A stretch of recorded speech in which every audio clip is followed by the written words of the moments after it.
Hello everyone. सो आज हम लोग डिफरेंशिएशन पढ़ेंगे जो कि कैलकुलस के अंदर आता है और ये मैथमेटिकल टूल है जो कि फ़िज़िक्स में बहुत काम आता है इसका। ठीक है, और ये जो चीज़ है ये डिफरेंशिएशन तुम लोग मैथ्स में भी पढ़ोगे, लेकिन ये पढ़ोगे कब? जब तुम 11th के मिड टर्म में जाओगे तब एक टॉपिक है डिफरेंशिएशन पढ़ना, वहाँ पे पढ़ोगे। नहीं तो फिर अगर डिटेल में करना है तो वो 12th में कराया जाएगा, इसलिए इसको तुम लोग कर लो तो ज़्यादा बेहतर रहेगा। तो ये डिफरेंशिएशन और इंटीग्रेशन होता है, ये कैलकुलस के अंदर आता है। तो आज हम लोग डिफरेंशिएशन करेंगे, डिफरेंशिएशन को समझेंगे होता क्या है। ये बहुत ही इजी एग्जांपल से इसको समझा जाएगा और फिर हम लोग आगे इसका इंटीग्रेशन वाला पार्ट हम लोग दूसरे सेक्शन में देखेंगे। चलो डिफरेंशिएशन का मतलब होता क्या है ये समझते हैं। तो देखो, एक अगर इजी वर्ड में समझा जाए ना तो डिफरेंशिएशन का मतलब होता है तोड़ना। अगर तुमसे एक लाइन में पूछा जाए कि व्हाट इज़ डिफरेंशिएशन, मतलब तुम तोड़ दो हर एक चीज़ को। ठीक है, अच्छा, ये जो डिफरेंशिएशन का कॉन्सेप्ट होता है ये हम लोग वैसे चीज़ों का एरिया निकालने के लिए यूज़ करते हैं जो इरेगुलर हो। सपोज दैट एक एग्जांपल लेते हैं। सपोज अगर हम तुमसे ये रेक्टेंगल का एरिया फाइंड करने बोले तो ये एल है, ये बी है, तुम क्या करोगे? एल इंटू बी कर लोगे, एरिया निकल जाएगा। सपोज तुमसे हम एक स्क्वायर का एरिया फाइंड करने बोले, अगर एस साइड है तुम क्या करो? एस इंटू एस कर लोगे, एरिया निकल जाएगा। लेकिन अगर हम तुमसे बोले कि आलू का एरिया निकालो, पोटैटो का एरिया निकालो, ठीक है, अब ये 2 पोटैटो दिया हुआ है, ठीक है, अब ये बताओ ये इरेगुलर शेप है, तुम कैसे एरिया निकालोगे? बताओ कैसे निकालोगे एरिया, है ना? तो इसको निकालना काफ़ी डिफ़िकल्ट है। एरिया जो है इसका आलू का निकालना या फिर इरेगुलर सरफेस का एरिया निकालना इज़ बिट डिफ़िकल्ट। सो यहाँ पे हम लोग कॉन्सेप्ट यूज़ करते हैं कैलकुलस का इसके एरिया फाइंड करने के लिए। ये तुम समझ सकते हो, ठीक है, ये एग्जांपल से इसको समझ सकते हो डिफरेंशिएशन को। तो ये चीज़ है। अब देखो, अब हम लोग करेंगे क्या, कैसे करेंगे, कैसे एरिया फाइंड करेंगे आलू का? तो इसको क्या करेंगे हम? देखो, एक काम करेंगे हम क्या करेंगे, इसको छोटे छोटे पार्टों में तोड़ेंगे, ठीक है, इसको छोटे छोटे पार्टों में तोड़ देंगे। देखो ऐसे तोड़ दिया इसको। अब तुम अगर ध्यान से देखो तो ये एक्चुअली क्या है, एक रेक्टेंगल है, ठीक है, क्या है, एक रेक्टेंगल है। और रेक्टेंगल का एरिया तुमको पता है पहले से, रेक्टेंगल का एरिया क्या होता है? L into B. तो तुम क्या करोगे? एल इंटू बी लगाओगे और इसका एरिया निकाल लोगे। तो ये छोटा सा एरिया तुम निकाल लिए, है ना? फिर ये छोटा सा एरिया निकालोगे, फिर ये छोटा सा एरिया, तो काफ़ी टाइम लग जाएगा, है ना? तो इस तरह से हम क्या करेंगे, और देखो सारे जो साइड ये जो फिगर है रेक्टेंगल ये सिमिलर है, हम क्या करेंगे ना, इंटीग्रेट कर देंगे, सारे को जोड़ देंगे। अगर ऐसा एक एरिया निकाल के सारे को जोड़ दिए तो मेरा काम हो गया। बस यही करने वाले हैं। तो तोड़ने के माने ये जो काम कर रहे हैं ना, ऐसे तोड़ रहे हैं जो, ये कॉन्सेप्ट को बोलेंगे हम डिफरेंशिएशन, ठीक है। और इसमें से एक निकाल लिए, अब इसको मिला करके जोड़ना, ठीक है, माने पूरा आलू बनाना, उस कॉन्सेप्ट को बोलेंगे इंटीग्रेशन। समझ में आ गया होगा? तो यहाँ पे हम लिख दिए हैं, तुम इसको देख सकते हो कि concept of calculus is use to find the area of irregular figure, ठीक है। अब यहाँ पे ज़रूरी नहीं है कि फिज़िक्स में तुमसे पूछे कि find the area of potato, हाँ, वहाँ पे वेरिएबल चीज़ का एरिया निकालने बोल सकता है ना। कोई curve line they they, suppose that ऐसे कर्व लाइन दे दे, है ना, तो इसका एरिया कैसे निकालेंगे हम क्या करेंगे, एक छोटा लाइन कट करेंगे, एक छोटा सा एरिया कट करेंगे, ठीक है, फिर देखेंगे लिमिट क्या है इसका, 2 से 3, फिर इंटीग्रेट कर लेंगे, ठीक है। तो इस तरह से हम वहाँ पे कॉन्सेप्ट को यूज़ करेंगे। फिर तुम ये नोट्स को कॉपी कर लेना, इसमें सब कुछ लिखा हुआ है, जब तुम मैंने बिना टीचर के भी तुम पढ़ सकते हो इसको। जैसे अब दिमाग में क्या आएगा कि how to find the area of potato, तो we can find it by using the concept of calculus, ठीक है। तो तुमको समझ में आ गया कि हाँ कैसे निकालेंगे कैलकुलस यूज़ करके, है ना। अब स्टेप वन कैसे तुम फाइंड करोगे, तो सबसे पहले क्या किया जाता है यहाँ पे, तो we will break it in very small part, जो भी बताएं तुमको, मैंने डिफ्रेंशिएट कर देंगे। तो वही किए, छोटे छोटा पार्ट में आलू को तोड़ दिए, ठीक है, इसको डिफ्रेंशिएट कर लिए हम, ठीक है। अब ये जो है ये रेगुलर सरफेस बन गया, देखो ये रेगुलर सरफेस बन गया, इसको नाम हम dx दे सकते हैं, है ना। उसके बाद दूसरा स्टेप में क्या करेंगे, find the area of small part and then add them using integration, फिर क्या बताते, छोटा एरिया निकाल करके सबको ऐड कर दो, लेकिन ऐड करेंगे कौन सा कॉन्सेप्ट से, इंटीग्रेशन का कॉन्सेप्ट से यूज़ कर ऐड करेंगे उसको, ठीक है। तो इंटीग्रेशन का कॉन्सेप्ट यूज़ करो, उसको ऐड कर दो, है ना, और गेट द एरिया।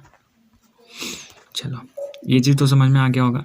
डिफरेंशिएशन का बेसिक कॉन्सेप्ट है ना, डिफरेंशिएशन है क्या, डिफरेंशिएशन मतलब तोड़ दो।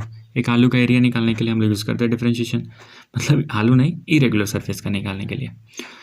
तो वहाँ पे हम लोग डिफरेंशिएशन यूज़ करेंगे कॉन्सेप्ट, और फिर तोड़ेंगे उसको छोटे छोटे पार्ट में, और फिर उसको इंटीग्रेट करेंगे। ओके, यहाँ तक समझ में आ गया। अब ना एक चीज़ जानना ज़रूरी है, फंक्शन, कि फंक्शन होता क्या है, व्हाट इज़ फंक्शन। तो फंक्शन तुम मैंने एक ऐसा सोचो ना कि फंक्शन एक मशीन है, ठीक है। फंक्शन क्या है, एक मशीन है। सो बट अब मशीन कैसे मशीन है, तो ऐसा समझो कि एक जूस का मशीन है ना, ये क्या है, एक जूस का मशीन है। सपोज दैट तुम इधर से, जैसे इधर से गन्ना हम डालते हैं ना, गन्ना डालते हैं, ऑरेंज डालते हैं, तो इधर से हम शुगर केन डाल दिए, ठीक है, शुगर केन डाल दिए। अब शुगर केन जब डालें तो इधर से क्या निकलेगा, जूस निकलेगा, शुगर केन का जूस निकलेगा, है ना, शुगर केन का जूस निकलेगा। तो अब यहाँ पे दो चीज़ है, ठीक है, एक शुगर केन है, एक जूस है। तो वैसे ही फंक्शन में दो चीज़ होता है, दो वेरिएबल होता है, एक होता है इंडिपेंडेंट वेरिएबल, एक होता है इंडिपेंडेंट, और एक होता है डिपेंडेंट, ठीक है। तो ये वाला है मेरा इंडिपेंडेंट, ये वाला है डिपेंडेंट वेरिएबल। चलो समझते हैं डिपेंडेंट और इंडिपेंडेंट वेरिएबल क्या है। इंडिपेंडेंट देखो, वर्ड सेज कि वो इंडिपेंडेंट है, ठीक है, डिपेंडेंट माने वो डिपेंड करेगा। अब इस एग्जाम्पल में तुम अगर ध्यान से देखो, है ना, इस एग्जाम्पल में ध्यान से देखो, तो ये मशीन क्या है, एक फंक्शन है, ठीक है। अब अगर तुम शुगर केन यहाँ से डाल रहे हो, तो शुगर केन एक्चुअली इंडिपेंडेंट है, तुम इधर कुछ भी डाल सकते हो। तुम शुगर केन डालोगे तो शुगर केन का जूस मिलेगा, तुम इधर ऑरेंज डालो, ठीक है, सपोज दैट ऑरेंज डालो, तो इधर ऑरेंज का जूस मिलेगा। मतलब तुम इंडिपेंडेंट हो, इधर इंडिपेंडेंट हो, कुछ भी डाल सकते हो, तुम इंडिपेंडेंट हो, कुछ भी डाल सकते हो, लेकिन ये डिपेंड कर रहा है, इस ये वाला पार्ट जो है ना, डिपेंड कर रहा है कि ऑरेंज डाले तो ऑरेंज ही का जूस मिला, ठीक है। तुम अगर यहाँ पे एप्पल डाले तो एप्पल का ही जूस मिला, माने समझ गए हम कि ये जो है, ये वाला पार्ट, ये इंडिपेंडेंट, इधर कुछ भी डाल सकते हैं हम, लेकिन ये वाला डिपेंडेंट है। तुम इधर अगर ऑरेंज डाले तो ऑरेंज, इधर एप्पल डाले तो इधर एप्पल, ना कि ऑरेंज, ठीक है, ऑरेंज नहीं आएगा अगर तुम एप्पल डाल रहे हो। तो क्या किया, डिपेंड किया ना, बस यही बात समझाना था।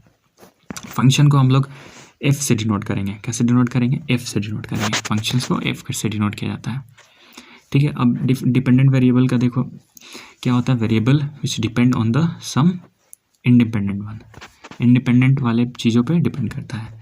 मैथ्स के टर्म में भी समझ सकते हो, अगर y = 2x + 3 है, तो अब यहाँ पे तुम देखो x का वैल्यू कुछ भी पुट करो, सपोज दैट x का वैल्यू 2 पुट कर रहा है, तो 2 क्या है, एक इंडिपेंडेंट टर्म है ना। यहाँ पे तुम 2 पुट करो, 3 पुट करो, कुछ भी पुट करो, लेकिन जब तुम 2 पुट किए तो आंसर क्या आया मेरा, 12 आया। तुम 3 पुट करो, ठीक है, यहाँ पे 3 पुट किए थे, नहीं 2 पुट करने पे कितना आया, 12 आया। अगर तुम 3 पुट करो तो 3 × 2 कर लो, तो 3 × 2 = 6 और 3 9, तो 9 आंसर आएगा। तो डिपेंड कर रहा है, माने y का वैल्यू डिपेंड कर रहा है, तो y को क्या बोलेंगे हम, डिपेंडेंट वेरिएबल, और x को क्या बोलेंगे, इंडिपेंडेंट वेरिएबल। ये मैथ में पढ़े हुए 6 से 7 क्लास में, तो वहाँ पे भी फंक्शन होता था, लेकिन हम लोग को बताया नहीं गया था, मतलब फोकस नहीं कराया गया था, ठीक है। अगर इंडिपेंडेंट वेरिएबल का बात करें तो variable which is independent do not depend on any value, है ना, इंडिपेंडेंट है, वो किसी से मतलब ही नहीं है उसको। जैसे y = 2x + 3, तो x में तुम कुछ भी वैल्यू पुट करो, तो x का वैल्यू हम 2 पुट कर सकते हो, 3 पुट कर सकते हो, तो ये एक्चुअली इंडिपेंडेंट है, कुछ भी पुट करो। y का वैल्यू लेकिन डिपेंड करेगा, तुम 2 पुट करोगे तो आएगा कितना, 2 × 2 = 4 और 3 7, ठीक है। तो समझ में आ रहा होगा। तो x is independent term and you can take any value of x, तो इसी को बोलते हैं इंडिपेंडेंट। लेकिन y डिपेंडेंट है, जो भी पुट करोगे उसका वैल्यू मिलेगा। उसके बाद डिफरेंशिएशन को ना, एक माने डिफरेंशिएशन को हम एक एक्सप्लेन करते हैं, एक जनरल फॉर्म में कैसे एक्सप्लेन किया जाता है। तो सपोज दैट हम देखो कैसे एक्सप्लेन कर रहे हैं इसको। तो y को तुम क्या मान लो, एक फंक्शन मान लो x का, let y be a function of x, ठीक है। तो y बी, अब देखो y be a function of x का मतलब क्या हुआ, y = x, y is equal to f x. अब x यहाँ पे क्या है, इंडिपेंडेंट है, और ये मेरा y क्या है, डिपेंडेंट है। ठीक है, y क्या है, डिपेंडेंट है। जो भी पुट करोगे वैल्यू x का, उसके अनुसार ये मिलेगा। यहाँ पे 2 पुट किए तो इधर 2 मिला, इधर 4 पुट किए तो 4 मिला। मतलब इस पे डिपेंड कर रहा है। तो ये वाला मेरा इंडिपेंडेंट है, ये वाला डिपेंडेंट है। ओके, अब हम कर क्या रहे हैं ना, अब हम कर क्या रहे हैं कि छोटा सा चेंज ला रहे हैं। ठीक है, अब हम क्या कर रहे हैं, एक्स में छोटा सा चेंज ला रहे हैं। ठीक है, तो क्या होगा, वाई में भी छोटा सा चेंज आएगा। Suppose that D x change लाए। ठीक है, तो यहाँ पे भी क्या होगा, मेरा डी वाई चेंज होगा, वाई में भी डी वाई चेंज होगा। ओके, अब ये जो रिलेशन है ना, delta x by delta y by delta x. ठीक है, मतलब कि हम ऊपर में किसका रखेंगे, हम ऊपर वाला रखेंगे डिपेंडेंट और नीचे वाला इंडिपेंडेंट। तो delta y by delta x, इसको बोलते हैं हम डेल्टा। अगर लगाओ ना तो डेल्टा मतलब होता है एवरेज। डेल्टा मतलब क्या होता है, एवरेज। तो हम इसको क्या बोलेंगे, average rate of change of y with respect to x. जो नीचे वाला रहता है उसको हम लिखते हैं विथ रिस्पेक्ट टू एक्स। तो क्या लिखेंगे, ratio of delta y by delta x को क्या पढ़ सकते हैं, average rate change of y with respect to x. ठीक है, अब क्या कर रहे हैं ना, ये एक्स को हम अप्रोच करा दे रहे हैं जीरो के पास। ठीक है, अप्रोच करा दे रहे हैं, मतलब जीरो है नहीं एक्चुअली, लेकिन हम इसको जीरो के पास नज़दीक पहुंचा दिए। ठीक है, अभी जीरो है नहीं, हम क्या कर रहे हैं, डेल्टा एक्स को अप्रोच कराए जीरो के पास। ठीक है, तो लिमिटिंग वैल्यू जो है उसको हम जीरो के पास अप्रोच करा दिए। ये वाला जीरो जैसे ही होगा, है ना, तो अब देखो होगा क्या।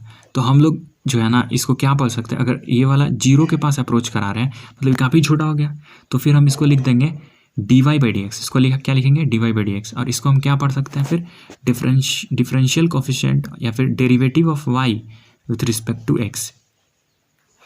जब हम delta y by delta x में क्या कर रहे हैं, इसका वैल्यू जीरो के पास अप्रोच करा रहे हैं, तो ये बन जाएगा डी एक्स। ठीक है, और ये वाला डी वाई रहेगा, ये वाला डी वाई हो जाएगा। फिर अब इसको क्या पढ़ सकते हैं, derivative of y with respect to x. X वाले को विथ रिस्पेक्ट पढ़ना, तो इसी को हम लोग ना डिफरेंशिएशन बोलते हैं। इसी को क्या बोलते हैं, डिफरेंशिएशन। अब इसको फाइनली हम ऐसा लिख सकते हैं कि d y by d x is equal to delta y by delta x, है ना। इसको हम क्या कर रहे हैं, लिमिट जीरो कर दे रहे हैं, इसको जीरो अप्रोच करा रहे हैं। ठीक है, तो ये मेरा जीरो जैसी अप्रोच कराओगे तो ये डी वाई और ये डी एक्स बन जाएगा। तो इसी को डिफरेंशिएशन बोलते हैं। D y by d x को क्या बोलते हैं, डिफरेंशिएशन। सो फाइनली उतना याद नहीं रखना, बस ये याद रखना कि d y by d x gives the rate of change of function of y with respect to variable x. ठीक है, और इसी को बोलते हैं डिफरेंशिएशन। इसके बाद तुम लोग को जानना है यहाँ पे डिफरेंशिएशन का फॉर्मूला। ठीक है, डिफरेंशिएशन का फॉर्मूला यहाँ पे तुमको ध्यान में रखना है। अब सबसे पहला फॉर्मूला यहाँ पे है कि y is equal to constant. ठीक, कॉन्स्टेंट का मतलब तुम जानते हो कि वैल्यू जो हो डायरेक्टली 1 2 3 ये सारे कॉन्स्टेंट है जिसका वैल्यू चेंज ना करे। ठीक है, तो एक लाइन में याद रख लो कि अगर तुम y is equal to constant का डिफरेंशिएशन करोगे, ठीक है, suppose that d y by d x कर रहे हो तुम एक कॉन्स्टेंट टर्म का, तो आंसर क्या होगा, 0 आएगा। ठीक है, सपोज दैट डिफरेंशिएशन, अब तुमसे हम पूछ दिए क्वेश्चन, मान लो तुमसे क्वेश्चन पूछे कि डिफरेंशिएशन ऑफ 2 बताओ, तो तुम क्या करोगे, D two by d x करोगे, तो आंसर क्या होगा, 0। ठीक है, ये चीज़ क्लियर होना चाहिए। तो अब ये मेरा पहला फार्मूला था। दूसरा फार्मूला देखो, ये दूसरा फार्मूला है। ठीक है, y is equal to Y का power, y is equal to x का पावर n, ये दे दिया तुमको फार्मूला। तुमको क्या करना है, d y by d x निकालना है। तुम क्या करो, x n में से -1 कर दो। ठीक है, और ये वाला जो n है ना, इसको आगे मल्टीप्लाई कर दो। ठीक है, नहीं समझ आया, देखो फिर से। सपोज दैट तुमको दे दिया y is equal to x का पावर n। ठीक है, तो इसका जब तुम d y by d x निकालोगे, तुमको क्या करना है, ये वाला n आगे कर देना है। ठीक है, तो n लिख दो, फिर x और यहाँ पे n -1 कर दो। ठीक है, अब एक क्वेश्चन कर लेते हैं, फिर क्लियर हो जाएगा। Suppose that y is equal to, एक क्वेश्चन दे दिया, y is equal to x का पावर 3। ठीक है, तुम क्या किए, d y by d x के, ठीक है, ये 3 को आगे कर लो, तो 3x 3 -1, तो क्या आ जाएगा आंसर, 3x का पावर 2। ये हुआ डिफरेंशिएशन। ठीक है, एक्स क्यूब का डिफरेंशिएशन 3x²। अब इसको तुम याद कर लो। ठीक है, कि आगे वाला इधर ला के माइनस कर देना है 1। ओके, एक दो क्वेश्चन और कर लेते हैं। जैसे सपोज दैट ये क्वेश्चन है मेरा, है ना, ये क्वेश्चन है। अब क्वेश्चन है मेरा y is equal to √x। ठीक है, अब हम कैसे करेंगे इसको, है ना, अब थोड़ा दिमाग लगाना पड़ेगा। ठीक है, कि अब क्या करें, y is equal to √x। अब तो सिंपल है नहीं, √x तो पढ़ा ही नहीं है, दिमाग में अब ये क्वेश्चन आएगा।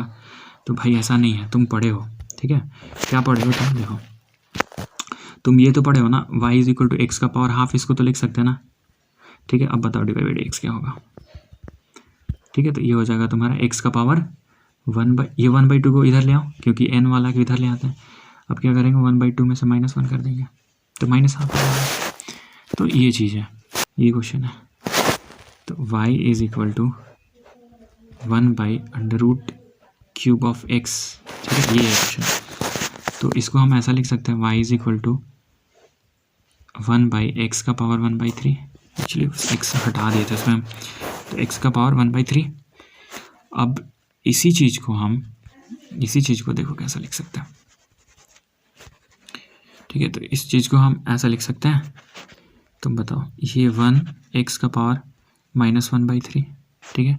अब dy बाई dx करना है, तुम क्या करो, -1/3 इधर ले आओ, अब x रहने दो वहाँ पे, -1/3 -1, ठीक है, -1 कर लेना। इस तरह से हम लोग इसको सॉल्व कर लेंगे। अच्छा, अगर तुमसे हम क्वेश्चन पूछे कि y is equal to x का बताओ डिफ्रेंशिएशन, ठीक है, तो आंसर क्या होगा इसका, देखो करो, dy बाई dx, देखो x का पावर 1 है, यहाँ पे x का पावर क्या है, 1 है, तो ये 1 इधर आएगा, तो 1 जब इधर आया तो x का पावर कितना हो जाएगा, 1 - 1 करोगे तो x का पावर कितना होगा, 0, और 0 का पावर कितना, 1। अगर किसी भी चीज़ पे पावर 0 होता है तो आंसर क्या होगा, 1। मतलब dy बाई dx, ठीक है, तुम x का अगर निकालोगे, x का डिफ्रेंशिएशन क्या होता है, 0, सॉरी 1। x का डिफ्रेंशिएशन करो, ठीक है, x का अगर डिफ्रेंशिएशन करोगे तो आंसर क्या होगा, 1। अभी दिखा दिए, फिर से देखो कैसे, y is equal to x है, चलो y is equal to x है, अब करते हैं इसको, तो dy बाई dx कर ले रहे हैं। अब यहाँ पे ध्यान से देखोगे तो y की जगह पे क्या रखना है, y की जगह पे हमको x रखना है, ठीक है। तो यहाँ पे x रखो और नीचे में भी क्या होगा, dx, तो आंसर ये कट जाएगा, ठीक है। मतलब x सेम चीज़ हो ना, तो आंसर क्या होगा, 1, ठीक है, ध्यान रखना। देखो यहाँ पे y is equal to x का पावर 1, तो इसको 1 कर सकते हैं, ये 0 आ जाएगा, किसी भी चीज़ पे पावर 0 होता है, आंसर 1, ठीक है। नेक्स्ट फार्मूला है y is equal to e x, तो y is equal to e x का फार्मूला का क्या होगा, y is equal to x का ई एक्स ही होगा, ठीक है। इसका dy बाई dx करोगे ना तो ई एक्स ही होगा। सो तुम इसके बाद वाले फार्मूला को नेक्स्ट लेक्चर में देखना, ठीक है। फिलहाल के लिए इतना ही, और फिर लेक्चर 2 देखो, लेक्चर 2 में इसके आगे होगा। फिर उसके बाद लेक्चर 3 देखना, लेक्चर 3 में हम लोग चेन रूल वगैरह वगैरह देखेंगे, उसका अलजेब्रा देखेंगे, एडिशन वगैरह देखेंगे, ठीक है, डिफरेंशिएशन का। तो लेक्चर 3 भी देखना है, और फिर हम लोग इंटीग्रेशन करेंगे। तो एक सीक्वेंस में सारा वीडियोस बनेगा, सारे को देखते जाओ, तुम्हारा पूरा कंप्लीट हो जाएगा। डिफरेंशिएशन, इंटीग्रेशन का डाउट नहीं रहेगा। चलो ठीक है फिर, ओके, सो थैंक यू।